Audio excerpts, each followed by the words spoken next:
Hello बच्चा लोग, आप लोग आज चैप्टर 1 क्लास 9 आईसीएसई बोर्ड का पढ़ रहे हो।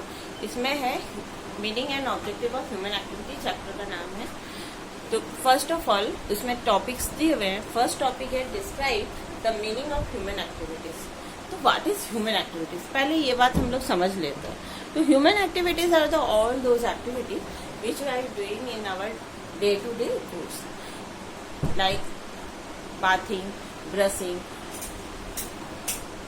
cooking, studying, learning, gossiping, and sleeping, and all these are the human activities. तो हम लोग इससे क्या समझे कि ह्यूमन एक्टिविटीज वो एक्टिविटीज होती है जो हम लोग सारा दिन भर में कभी भी कुछ भी करते हैं, वो सारी ह्यूमन एक्टिविटीज होती है। तो यहाँ पे अगर हम लोग बोले कि ह्यूमन एक्टिविटीज क्या क्या हुई, जैसे कि हम लोग बात कर रहे हैं, अभी हम सो रहे हैं, खाना खा रहे हैं, या फिर हम लोग पढ़ रहे हैं, सुबह उठ के ब्रश किए, वो भी हमारी एक्टिविटीज़ है। जो भी कुछ काम कर रहे हैं, हम लोग सो भी रहे हैं, वो भी हमारी एक्टिविटीज़ है। तो हम लोग उसको अगर डिस्क्राइब करें तो हम लोग सारा दिन भर में बहुत सारे काम करते हैं। तो उसमें से कुछ होते हैं वो हमको अर्निंग करने में हेल्प करते हैं, और कुछ होते हैं जो हमारे अर्निंग में हेल्प नहीं करते। तो human activities are the 2 types of activities, हम लोग उसको डिफाइन कर सकते हैं। तो इसमें क्या होता है, पहला है कॉमर्शियल एक्टिविटीज और दूसरा है नॉन कॉमर्शियल एक्टिविटीज। तो कॉमर्शियल एक्टिविटीज क्या होती है?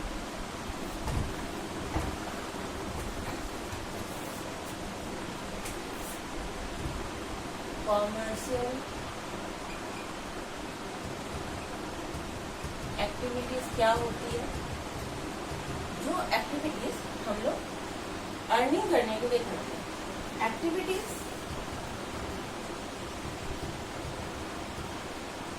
Perform to earn money, these are commercial activities. अब कभी कभी क्या होता है कि हम लोग कुछ पैसा अर्न करने के लिए एक्टिविटी कर रहे हैं, बट इसमें हमको पता है कि कुछ पैसा अर्निंग नहीं होगा, बट ये भी मेरी कॉमर्शियल एक्टिविटीज है। जैसे कि मैं एडवर्टीजमेंट कर रही हूँ, अपने ट्यूशन स्किल्स का मैं एडवर्टीजमेंट कर रही हूँ, इसके लिए मेरे को पैसा खर्चा करना पड़ रहा है, बट मैं उसको कर किस ले रही हूँ कि ताकि मेरे को इन फ्यूचर कुछ पैसा अर्न हो सके। तो ये हमारी क्या है कि कॉमर्शियल एक्टिविटीज है। फर्स्ट ऑफ ऑल इसके लिए हमको activities perform to earn money, तो इसके लिए हमको क्या मिलेगा, कुछ ना कुछ पैसा मिलेगा, ठीक है। Non commercial activities are those non commercial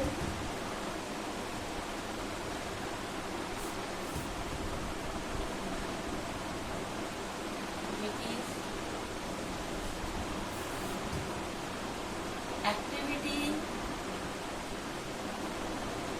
perform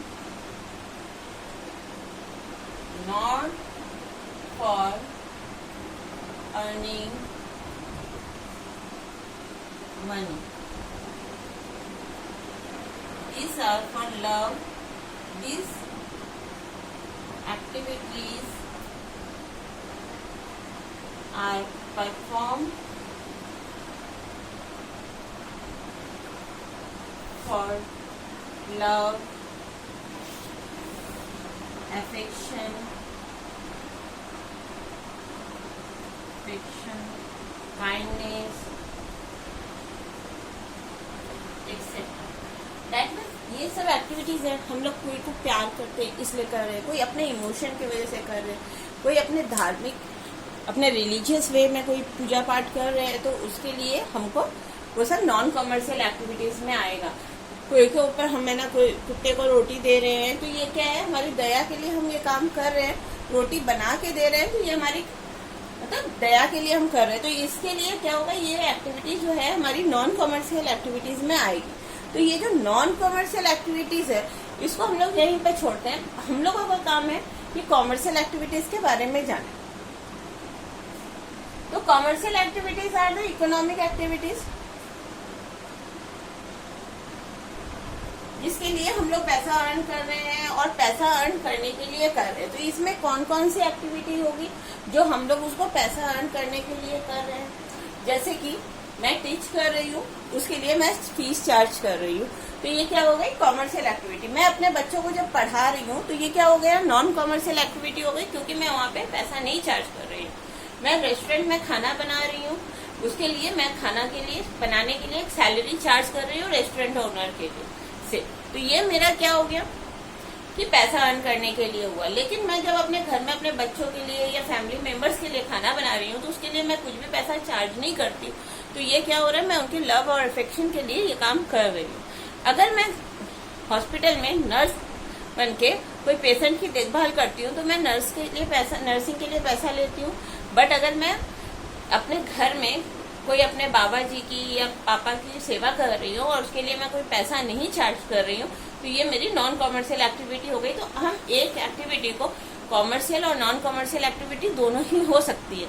अगर हम लोग उसको पैसा अर्न करने के लिए कर रहे हैं तो वो कॉमर्शियल एक्टिविटी हो गई, और नहीं पैसा करने के लिए कर रहे हैं तो वो क्या हो गया? नॉन कॉमर्शियल एक्टिविटी हो गई। अब अगर हम लोग अगर कोई क्वेश्चन आ रहा है, all commercial activities are human activities, but all human activities are non-commercial activities.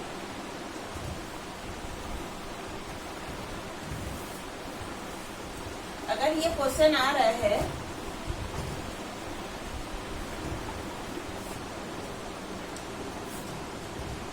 all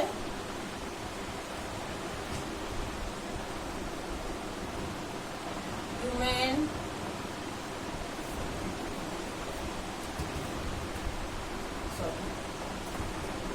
all commercial activities are human activities, but all human activities are not commercial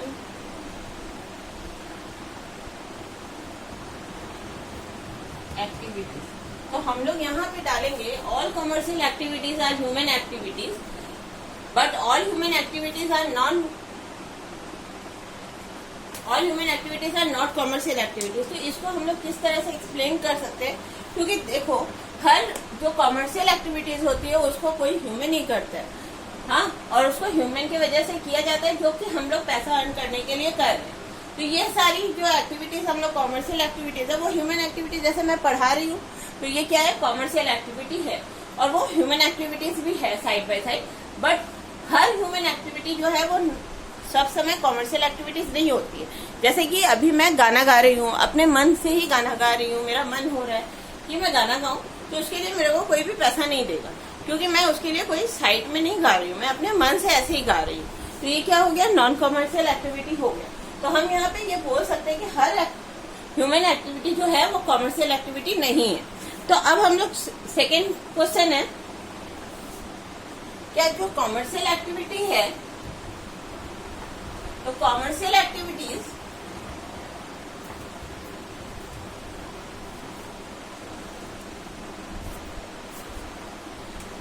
जैसे कि अब एक लड़की है, वो सिलाई कर रही है अपनी बेटी का ड्रेस, तो ये क्या हुई? कॉमर्शियल एक्टिविटी की नॉन कॉमर्शियल एक्टिविटी हुई। तो अगर हम लोग से कोई पूछ रहा है ये क्वेश्चन, तो हम लोग यहाँ पे बोलेंगे कि ये नॉन कॉमर्शियल एक्टिविटी हुई, क्योंकि वो अपनी बेटी का ड्रेस सिलने के लिए कोई भी पैसा चार्ज नहीं कर रही है, तो ये नॉन कॉमर्शियल एक्टिविटी हुई। अगर मैं पढ़ा रही हूँ अभी, तो मैं क्या कर रही हूँ? ये कॉमर्शियल एक्टिविटी हुई, क्योंकि इसके लिए मैं पैसा चार्ज कर रही हूँ। अगर मैं अपनी बेटी को पढ़ा रही हूँ तो ये क्या हो गई? नॉन कॉमर्शियल एक्टिविटी हो गई, क्योंकि इसके लिए मैं पैसा अर्न नहीं कर रही हूँ। इस तरह से अगर हम बोले एक नर्स है जो फ्री ऑफ कॉस्ट हॉस्पिटल में अपना सेवा कर रही, सर्विसेज दे रही है, तो यहाँ पे हम उसको भी नॉन कॉमर्शियल एक्टिविटीज में लेंगे, क्योंकि वो फ्री ऑफ कॉस्ट ये काम कर रही है, ड्यू टू अपने काइंडनेस के लिए, इमोशन के लिए वो ये काम कर रही है। अब एक पंडित जी हैं जो पूजा करवा रहे हैं, तो वो जब पूजा करवा रहे हैं उसके लिए वो दक्षिणा ले रहे हैं पंडित जी। तो वो दक्षिणा जो वो ले रहे हैं वो क्या हो गई, कॉमर्शियल एक्टिविटी हो गई उनके लिए। लेकिन हम भी वहां पे बैठ के पूजा कर रहे हैं, लेकिन मैं वहां पे दक्षिणा दे रही हूँ उनको, तो ये मेरे लिए क्या हो गई, नॉन कॉमर्शियल एक्टिविटीज हो गई। अब हम लोग कॉमर्शियल एक्टिविटीज को भी 3 पार्ट में डिवाइड कर सकते हैं। तो वो क्या होता है, कॉमर्शियल एक्टिविटीज जो है वो 3 पार्ट में डिवाइड हो रही है। क्या कॉमर्शियल और इकोनॉमिक एक्टिविटी सेम है? इकोनॉमिक एक्टिविटीज, इकोनॉमिक और कॉमर्शियल एक्टिविटीज। तो यहाँ पे आ रहा है इकोनॉमिक और कॉमर्शियल एक्टिविटीज को हम लोग 3 पार्ट में डिवाइड कर सकते हैं।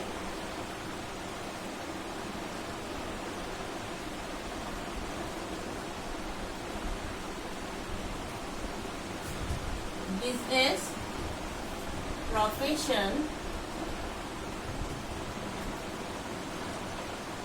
and third one is employment.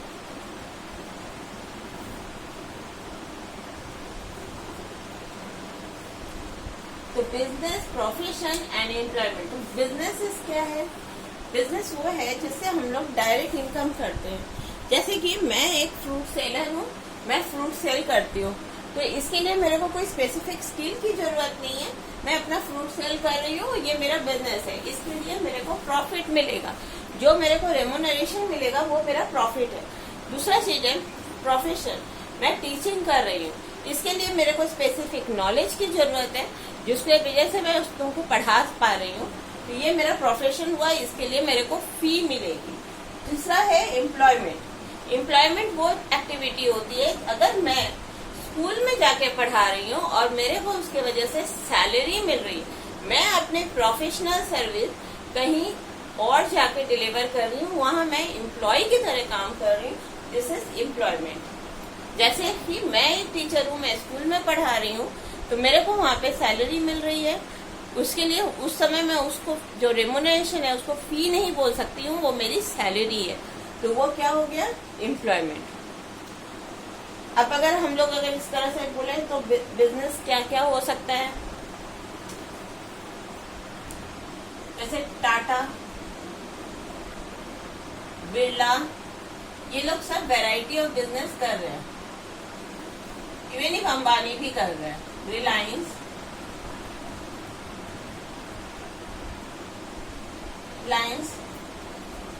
अब अगर हम लोग बोले फ्रूट सेलर है, फ्रूट वेंडर,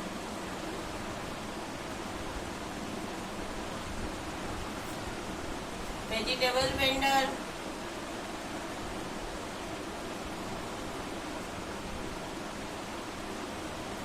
क्लॉथ मर्चेंट,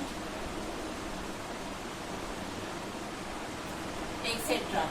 तो ये सारे लोग क्या कर रहे हैं, बिजनेस कर रहे हैं। अब प्रोफेशन में क्या आते हैं, प्रोफेशन में आएगा जैसे कि doctor, teacher, nurse,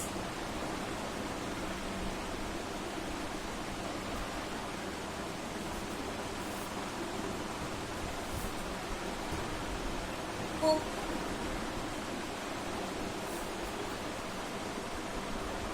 CA, accountant, CS, company secretary, CS that is company secretary. अब एम्प्लॉयमेंट, ये ही सारे लोग जो हैं, अगर आपके कोई जगह जाके नौकरी कर रहे हैं, अगर हम कोई भी इंसान जाके नौकरी करते हैं, जैसे कि अगर हम क्लर्क का काम कर रहे हैं, क्लर्क है,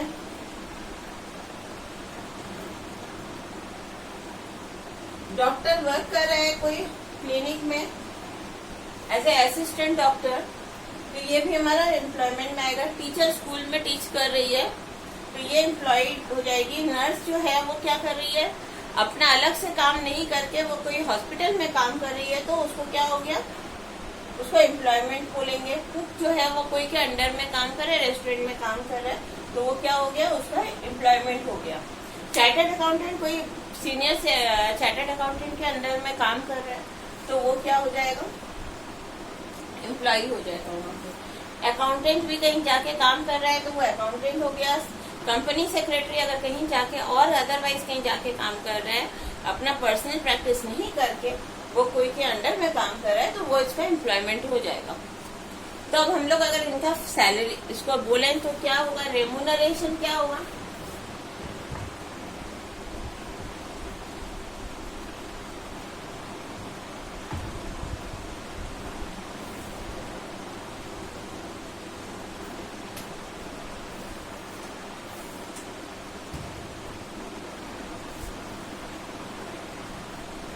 बिजनेस से हमको जो रेम्यूनरेशन मिलता है उसको हम लोग बोलते हैं प्रॉफिट। ये प्रॉफिट भी हो सकता है, लॉस भी हो सकता है। प्रोफेशन में हमको जो मिलता है वो फी मिलता है और एम्प्लॉयमेंट में हमको जो मिलता है वो सैलरी मिलता है।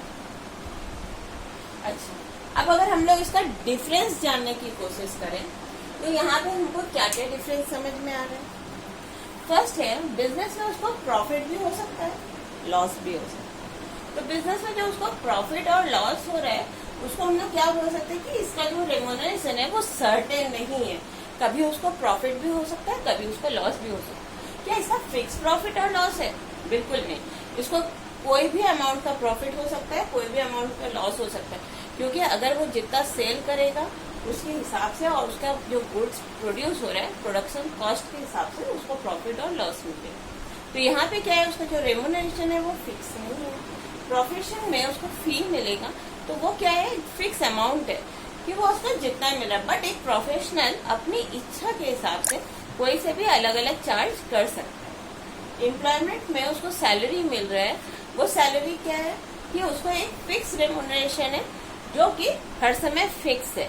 इसको ना तो इससे ज्यादा मिलेगा ना इससे ज्यादा कम मिलेगा। Okay, that's all for today.